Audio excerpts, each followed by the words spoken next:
Welcome to my kitchen. Today we're going to make Cheddar Bay biscuits. And so it's probably not the most perfect recipe, and it's actually brand new to me. I don't know anything about this recipe, but I have the ingredients. And so I know it's a good basic recipe. Maybe you will get a chance to try it and you can let me know how good it is or not. One thing I will tell you is usually I pick biscuit recipes that call for buttermilk. I don't have any buttermilk right now. And so I'm not going to the store. So sometimes you go with what you have. And so I have milk.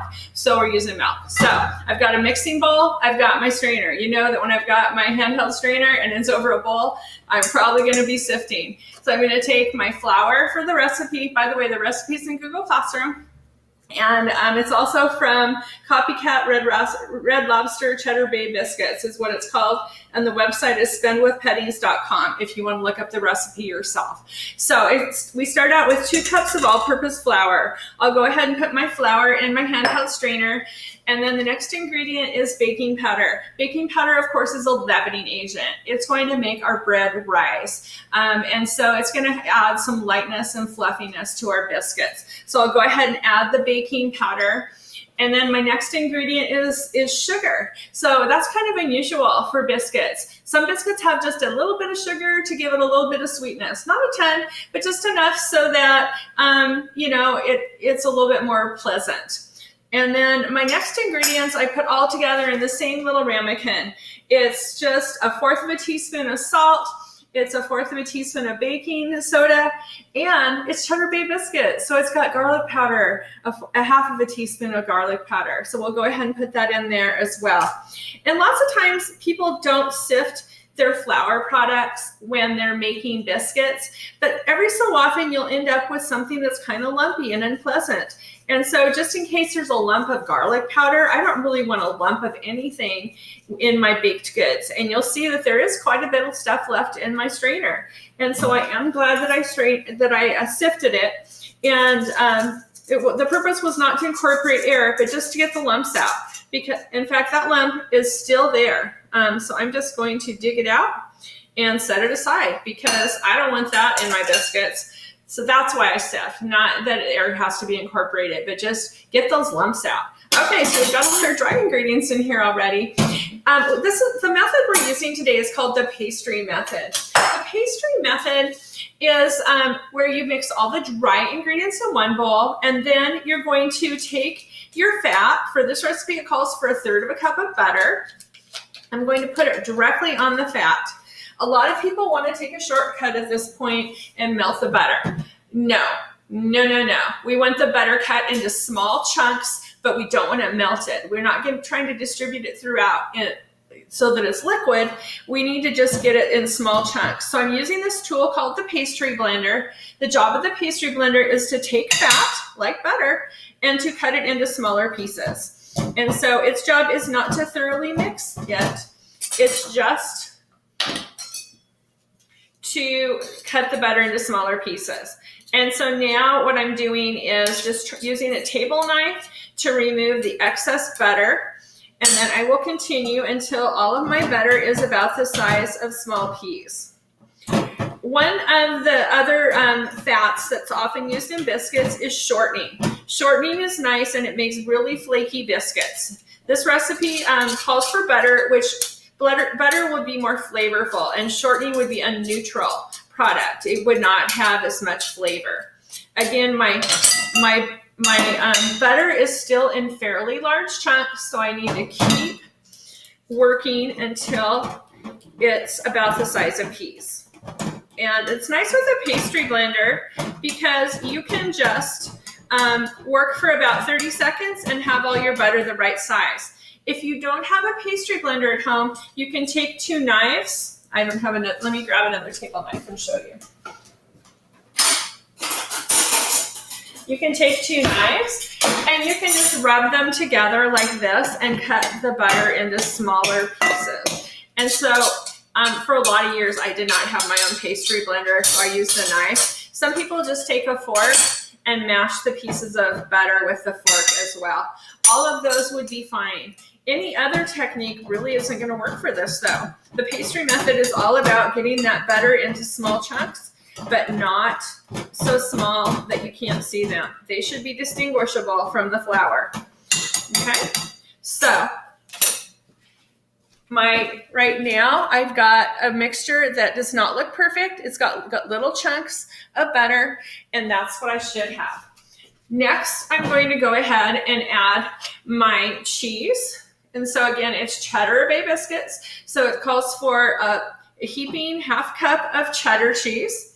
And I can just use a fork to gently mix that in. It's just going to be lumps in there, and that's okay. And then it calls for a cup of milk. So I will go ahead and pour my milk in there. Again, that's the reason I selected this recipe compared to others, is that at this time I don't have buttermilk. So you use what you have. And so if a recipe calls for buttermilk, you cannot substitute regular milk 1-to-1. You can take regular milk and make it sour. I find that you don't have the same exact, it's okay for a substitution. And I like substitutions, but that one is not a perfect one.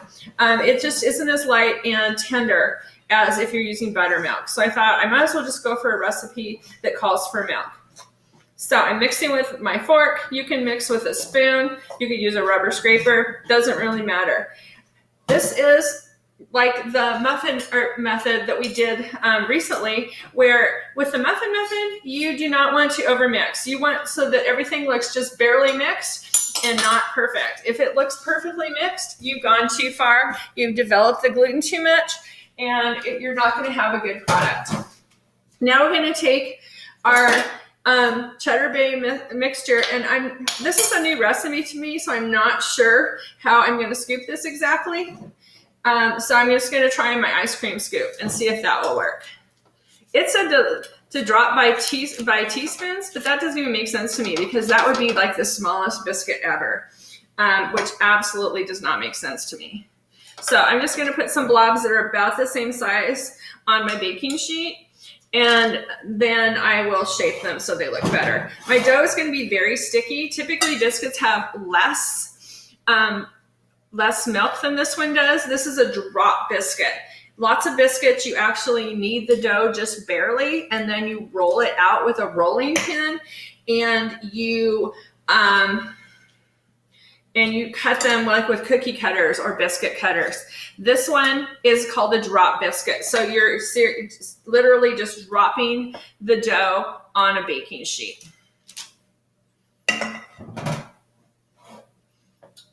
Kind of messy, but we'll make it look better in just a minute.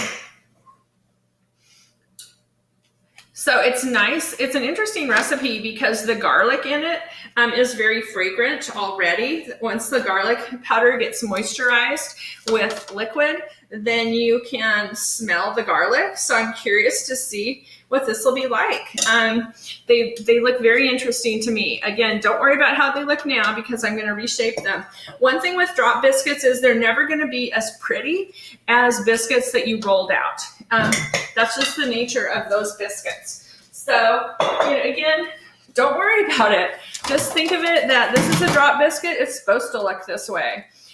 So we need to neaten them up a little bit, and anything that's hanging off of it is only going to look worse when it's done.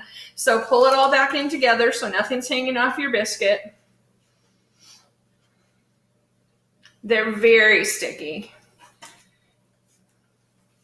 This may be the first drop biscuits I've ever made. So it's kind of interesting to have different experiences. I know that you probably think that I've made everything and tried everything, but I really like the look of the other kind of biscuits, so I haven't made these before. Anyway, wow, sticky. At some point you just got to call it good. And this one may not be as pretty.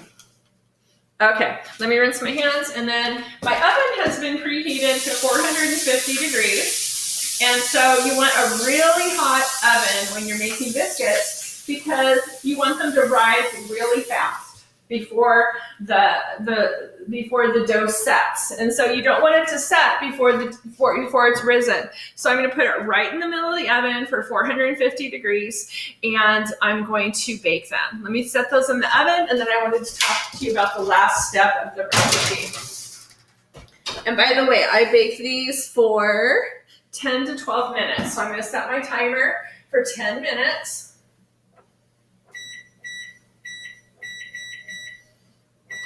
And the last step that I'm going to do is this biscuit, after it comes out of the oven, it's asking you to put melted butter, garlic powder, so half a teaspoon of garlic powder, a fourth of a cup of butter, and half of a teaspoon of Italian seasoning.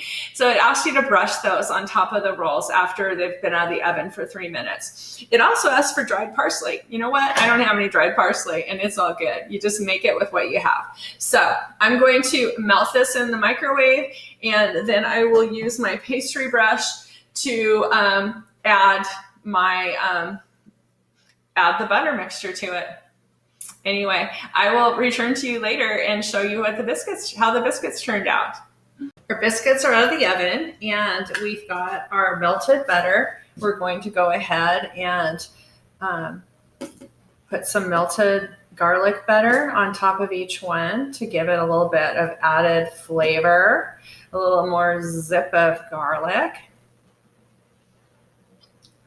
These look really delicious. I'm sure they're going to make nice lunch sandwiches for my husband. Then I'll set that aside, and I will spread the garlic butter on the rest in a moment. And then just get a serving utensil, because we never have come in contact with ready-to-eat food. And we'll just load those up on a plate. Nice. It looks so cheesy and delicious. So here are our Cheddar Bay biscuits. I hope that you enjoyed today's demonstration. Thank you for joining me.